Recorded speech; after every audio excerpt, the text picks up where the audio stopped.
ఇవాళ ఒక క్వశ్చన్ చూద్దామండి. ఎవరైతే మామూలుగా ఊరికే టైం పాస్ కోసం వీడియోలు చూస్తారో వాళ్ళకైతే నా వీడియో ఉపయోగపడదు. నేను మీకు ఒక క్వశ్చన్ ఇస్తున్నాను, అది ఎలా చేయాలో చెప్తాను. మీరు సాల్వ్ చేసి సీరియస్ స్టూడెంట్స్ ఎవరైతే ఉన్నారో, ప్రిపేర్ అవుతున్నారో వాళ్ళు ఆన్సర్ కమెంట్లో పెట్టండి. అండ్ మీరు రాసిన ప్రొసీజర్ కూడా పెట్టండి. నా టైం ఉన్నప్పుడు రిప్లై చేస్తాను. ఇప్పుడు ఇక్కడ డైమెన్షన్స్ ఫార్ములా ఒకటి ఇచ్చాడు, V = K × AVT. నేను ఓన్లీ మీకు హింట్ ఇస్తాను, మీరు సాల్వ్ చేయాలి. ఓకే, సో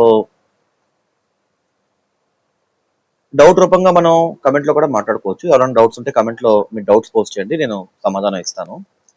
ఇక్కడ ఏంటంటే V వచ్చేసి వాల్యూము, A వచ్చేసి ఏరియా, T వచ్చేసి టైమ్, స్మాల్ v వచ్చేసి వెలాసిటీ. ఓకే, సో వీడు రిలేషన్ కనుక్కోమంటున్నాడు. సో ఫస్ట్ నేను ఇచ్చే హింట్ ఏంటంటే మీరు డైమెన్షనల్ అనాలిసిస్ చేయాలి. డైమెన్షన్ అనాలిసిస్లో మీరు ఏం చేయాలి, LHS RHS ఉంది కదా, LHS డైమెన్షన్ ఫార్ములా LMTలో రాసుకోవాలి, RHS కూడా దాంట్లోనే రాసుకోవాలి.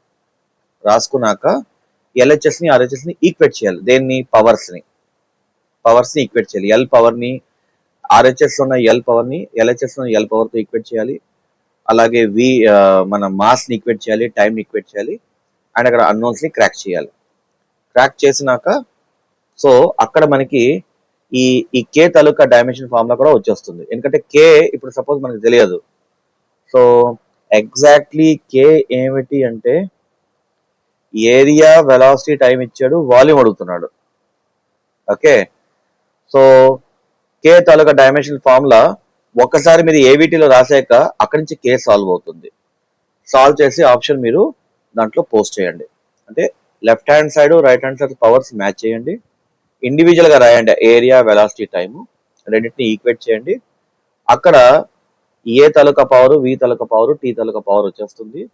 V దాంతో మ్యాచ్ అవుతుంది. అక్కడి నుంచి మీకు K సాల్వ్ అయిపోతుంది. ఆన్సర్ చేయండి, నా ఫ్రీ టైంలో నేను రివ్యూ చేస్తాను.